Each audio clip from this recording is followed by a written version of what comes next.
கர்த்தர் என்னை உயராயிருக்கிறார். நான் தாழ்ச்சி அடைவேன். அவர் என்னை நீதிமான வைத்து அபந்த தண்ணீர்கள் அண்டையில் என்னை கொண்டு போய் விடுகிறார். அவர் என் ஆத்துமாவை தேற்றி தம்முடைய நாமத்தின் நிமித்தம் நீதியின் பாதையில் நடத்துகிறார். நான் அரணியின் பள்ளத்தாக்கில் நடந்தாலும் பொல்லாப்புக்கு பயப்படேன்.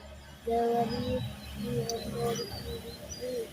உமது கோலும் உமது தடியும் என்னை தேற்றும். என் சத்துருக்களுக்கு முன்பாக எனக்கு ஒரு பந்தியை ஆயத்தப்படுத்தி என் தலையை எண்ணெயால் அபிஷேகம் பண்ணுவீர். என் பாத்திரம் நிரம்பி வழிகிறது. என் ஜீவனுள்ள நாளெல்லாம் என்னை கிருபையும் நன்மையும் தொடரும்.